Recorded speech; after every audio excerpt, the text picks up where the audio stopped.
Hello friends, AmyR here with Prairie Paper and Ink. It's been a while since I've done some distress oxide mess making, aka spraying die cuts to color them. So I got the notification that the honeybee stamps, lovely layers, coneflower wafer dye was back in stock, and I kid you not, I immediately raced to my craft room to make this video because this die set has been super popular, sold out really quickly.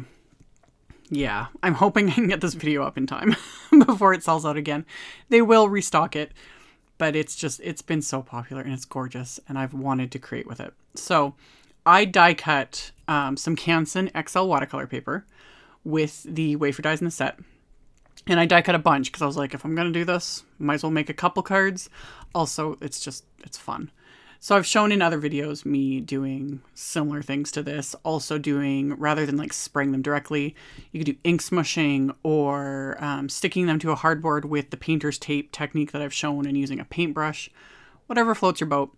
I really enjoy using the sprays. They're more unpredictable in a sense.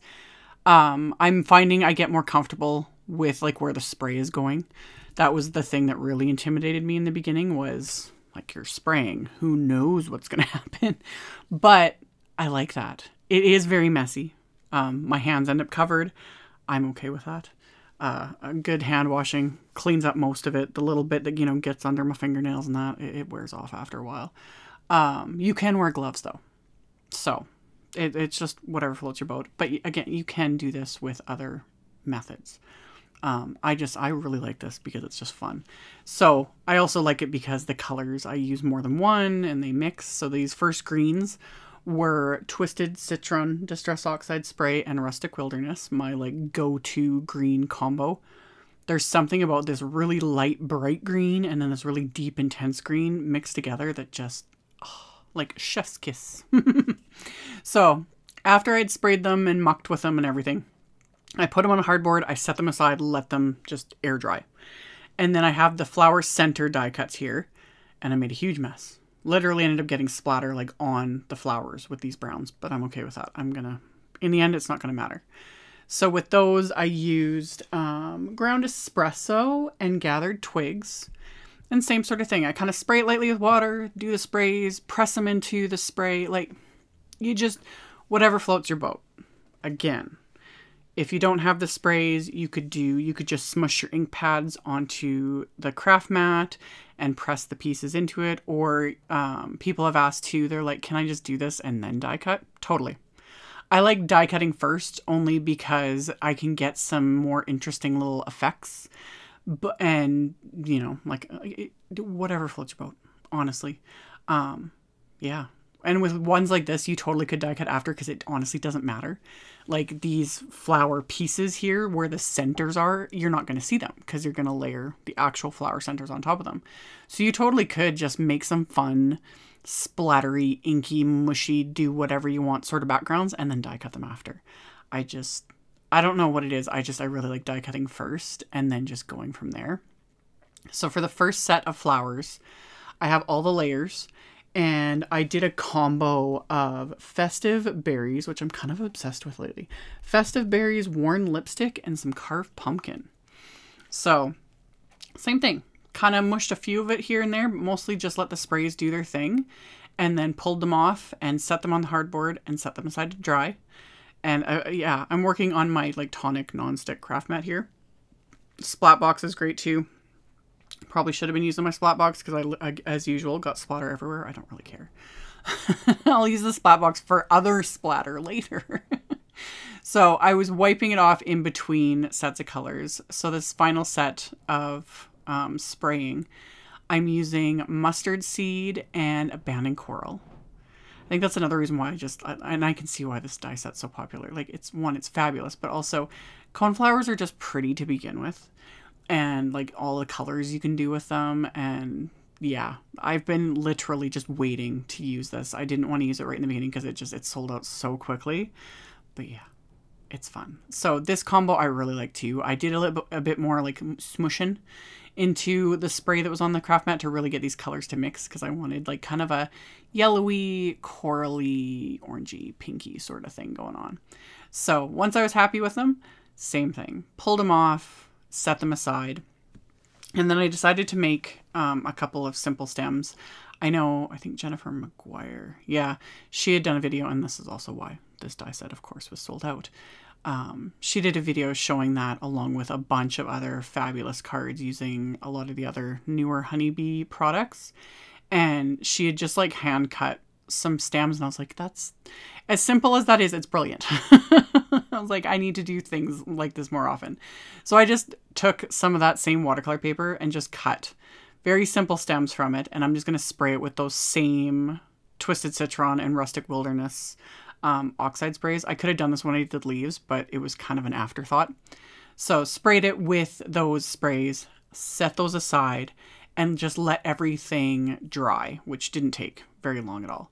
So once they're all dry, I have all my pieces, and it's just a matter of layering the actual flowers. Super, super simple. Just like Honeybee's other lovely layers sets, because there's several that they've released so far. These go together so easily. I tend to avoid a lot of like really interactive wafer dyes or things that are really like technically more complicated, because I just don't have enough brain space, it seems, half the time to do it. But these are simple. You just largest to smallest. That's all you do. And yes, my dog is, again, if my microphone is picking up any of the sound, he's mad at me that I'm not giving him, 24/7 attention, even though there's like 6 other people in the house to give him attention. But if there's just that one. Anyway, layered it all largest to smallest, and then you add the 2 remaining layers for the center, and that's it. So you don't even have to do like, crazy splattery techniques or anything. Like, you can just die cut it from solid cardstock. You could do some simple ink blending, anything. And they'll look fabulous, because just the way these dies layer, there's detail that embosses into them, for the petals and all of that stuff. I really genuinely just think this is such a fabulous die set. I love it. And as I was putting these together, I was like, I want to do more. I need to make more colors. I was having fun. So much fun. So I layered all of them together. So I have 4 flowers. My plan is to use 2 on each card, because I'm going to do 2 cards, because why not? So I got all my layers here adhered together just using Honeybee's Precision Glue. And then for my backgrounds, I pulled out the Honeybee A7 plaid cover dies. There's 2 of them. These came out, I think it was like last year's Christmas release, I think. Something like that. Huge, because again, A7. So these are 5x7 wafer dies. And I die cut them from some cream cardstock. And you can layer them either way. This is technically the base, the one with the wider stripes, but I decided to use that as the top layer, and I just put really thin lines of glue along that and stuck it to the thinner piece, which is the technically the top, but again, you can do whatever you want. So I adhered them together, and I'm actually going to trim these down, because right now they are 5x7, but I want the card base to kind of frame it a little bit. So after they were adhered together, I'm just going to trim these down to roughly like 4.5 by 6.5 inches. And I'm just going to use my guillotine trimmer to do that. So once I've like flipped these around and trimmed them all down, I'm going to trim down the cardstock that's going to be my card bases. So I've got some heavyweight white cardstock, and I'm going to cut that to 10 inches by 7 inches. And I'll do that twice. And then I'll score these at 5 inches. So that will make my 5x7 note cards. So pulled out my little score buddy and my Teflon bone folder. And then I'll score these so that I've got a good crisp score. Because this is Simon's 120-pound white cardstock. This is one of my go-tos for card bases. I get asked that a lot. I use this for my card bases. I love using this for ink blending. The texture on or lack of texture, because it's just smooth. Love it. And I will do some ink blending on some of this cardstock, because I die cut the main sentiment I used with this cardstock. So I've got my card bases. I'm now going to adhere these plaid backgrounds to the card bases. I managed to get some ink, green ink, smeared on this one. going with it. It's not going to matter. I'm either going to cover it up with die cuts, but I was already planning on adding more splatter anyway. So to adhere this, I just did, again, really thin lines of glue behind the like widest stripes of this, and that's it. Nothing too fancy, really simple. This will definitely hold all of this to the card base. So I'm going to center that and then adhere that to my card base. And then once I've got both of those on the card bases, I'm going to start adhering my little like stems and leaves and flowers and all that fun stuff. And that's why I went with a 5x7 card, because these flowers with all the leaves, I die cut everything, end up being quite large. They'll still fit nicely on an A2 card, but I thought I'd mix it up a bit. I get asked a lot about A7 size cards because I don't make them very often. I generally do, you know, A2, some slimline, mini slimline. But 5x7, it does give you quite a bit more room, you know, to stick more things, more splatter, more bling. So, adhered everything. I die cut extra leaves like when I had done spray, because there's the 2 leaf wafer dies in the set, and I had just run those through multiple times before I did all the spraying. So I have extra leaves just to, you know, kind of fill things out a bit. So I'm just adhering everything with that precision glue. And then once everything's adhered, I just flip over the card base and trim off the bits of the stems that are hanging off with scissors. And then I'm going to add more splatter. So I have just my little porcelain palette here, and I have this mixture that I use quite often. This is just Ranger's Perfect Pearl Powder and then some white gouache, and I mix them together. So it ends up being like a white shimmery splatter. I picked this up. This is 1000% picked up from Debbie Hughes. I talk about her in a lot of videos. Okay, if you don't follow Debbie, she also goes by Lime Doodle Design. Fabulous. Like her watercoloring, I do sit and watch. I'll just sit and watch her watercolor. Oh, love. But yeah, she's also the queen of splatter. Like, people call me the queen of splatter. Well, it's because of her. So she's the queen of splatter. Yeah. Anyway, I did my white mixture, and then I added some mustard seed, and then I'm going to add some of this festive berries. Just cause. It layers really nicely on top of those die cuts, because there's just oxide on top of oxide. But also to the background too, just to give it that splatter and texture that I love. I think that's also why I love the oxide sprays so much, because it just creates this texture. And I love it. So I did all that splattering. I let those card fronts dry so I don't like smear anything. Again, didn't take very long. And then I opened the cards. I covered the one side with just some copy paper and just added a bit of splatter to the inside. I'm going to keep the insides really simple this time, but I wanted to bring some of that color in, and I was like, I'm splattering it all. Why not add a bit of splatter to the inside too? So I just splattered more of that mustard seed and festive berries oxide spray, because I just shook it up, applied it to my little palette. I swirled my brush into it and then just splattered that on the inside. And yeah, with those splatters, I was using my splat box, you know, to keep it somewhat contained. So I did all of that, set it all aside to dry. The sentiment is from an older set. This is the Honeybee Bloom wafer dies, and I die cut it from the same smooth white cardstock. I had stacked 3 layers together with the precision glue, and then I'm just blending festive berries, abandoned coral, and mustard seed distress oxides onto these. And I'm just using the very edge of my mini ink blending tools, since these are like small and kind of narrow, and just blending those 3 colors together, starting with the darkest, which was the festive berries, did a bit of the abandoned coral, and then added the mustard seed, and then went back with a bit of the abandoned coral just to like smooth it out. So then those have just that similar color to the flowers. And then I used just one of the outlines with that Bloom wafer die, and die cut that from some vellum, and then adhered the die cut word to the vellum outline.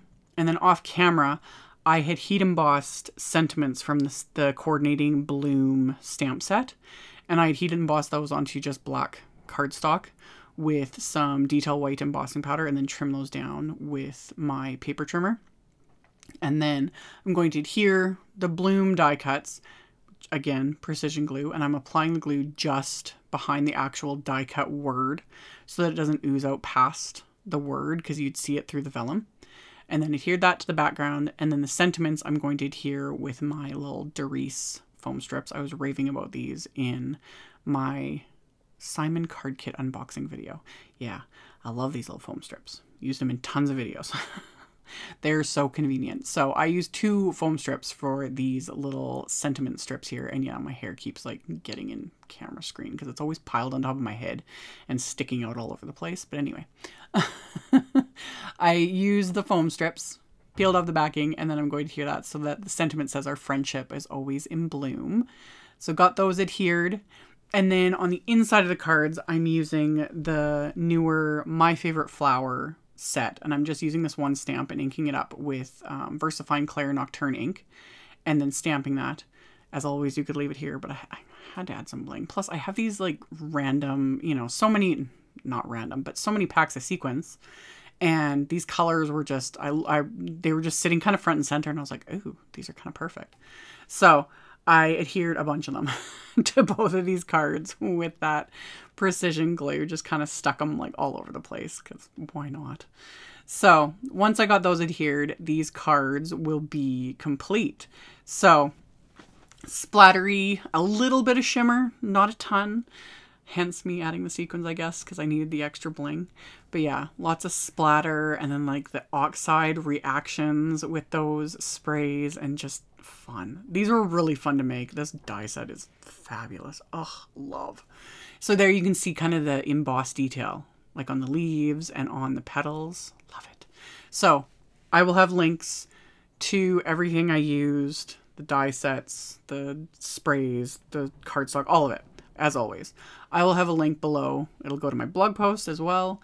In my blog post, there'll be picture links. All that info is in the description box below the video if you are interested.